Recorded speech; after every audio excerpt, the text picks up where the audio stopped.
कहते हैं एक बार एक राजा शिकार का पीछा करते करते घनघोर जंगल के बीच में अपने साथियों के साथ से बिछड़ गया और उसे इतना विलंब हो गया कि रात हो गई, भारी बरसात हो रही थी। अब ऐसे में राजा करे तो क्या करे। तभी उसने एक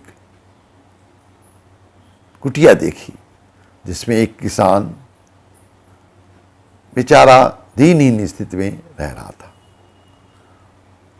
राजा उसकी कुटिया में गया और पूछा कि आप क्या करते हैं, क्या मैं आपके यहाँ एक रात की शरण पा सकता हूँ। उसने बताया, मैं एक साधारण लकड़हारा हूँ, जंगल से लकड़ी काट करके बेचता हूँ और आप सार्स हमारे पास रह सकते हैं और जो भी हमारे पास उपलब्ध है उसका उपभोग करें। उसने उनको यथासंभव भोजन कराया, विश्राम की व्यवस्था बनाई और आराम से राजा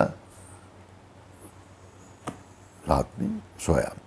सुबह जब राजा जाने लगा तो उसने एक मुद्रिका उसको दी और कहा, इसे लेकर के तुम राज दरबार में आ जाना, मैं यहाँ का राजा हूँ।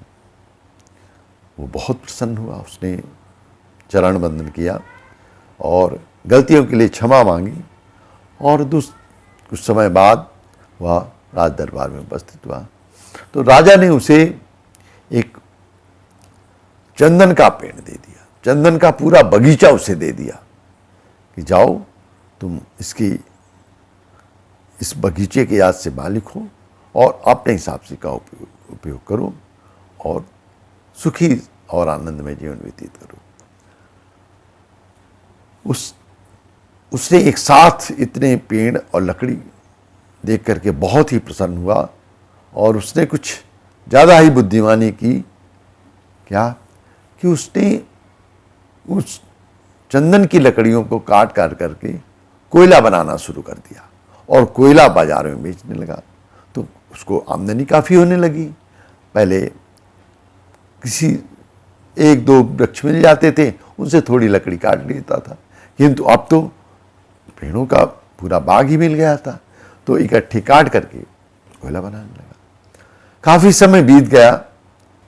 एक बार राजा पुनः उधर से गुजरा तो उसने सोचा, अब वो किसान तो बहुत संपन्न हो गया होगा, चंदन का बगीचा उसके पास है, तो उसका हाल जानने के लिए उधर गया। लेकिन ये क्या, उसने देखा कि ये तो उसी स्थिति में है लगभग, कोई परिवर्तन नहीं आया। तब उसने पूछा कि अरे तुम क्या करते रहे भाई, तुमको चंदन का बगीचा हमने दिया था, इससे तो तुम बहुत संपन्न हो जाते, बहुत कुछ पा सकते थे। तो लेकिन अब क्या करते रहे, तुम्हें तो कोई स्थिति में परिवर्तन नहीं आया। तब उसने बताया, महाराज परिवर्तन भले ना आया हो लेकिन मैं बहुत सुखी हूँ। पहले थोड़ी थोड़ी लकड़ी के लिए पूरे जंगल में भटकता था, अब एक साथ मुझे लकड़ी मिल जाती है तो मैं उसका कोयला बना लेता हूँ और कोयला बना करके बेचता हूँ तो आराम से अच्छे पैसे मिल जाते हैं। राजा ने अपना मत्था ठोक लिया, बोले अरे अभागे, ये चंदन का बगीचा है, तुझे इतना पता नहीं। उसने कहा, जाओ अच्छा एक टुकड़ा, छोटा सा टुकड़ा काट के लाओ। लकड़ी का टुकड़ा काट के लाया। बोले अब जाओ इसको बेचो जा करके बाजार में। तो वो बाजार में गया,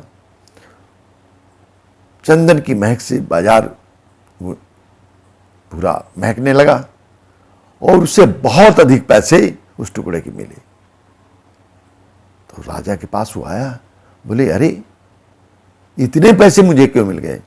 बोले अरे मूर्ख, ये चंदन का पेड़ है, इसका तुमने ठीक से उपयोग किया होता तो तुम आज तक पता नहीं कितने संपन्न हो गए होते, किंतु तुमने सारा कुछ उपलब्धि बर्बाद कर दी।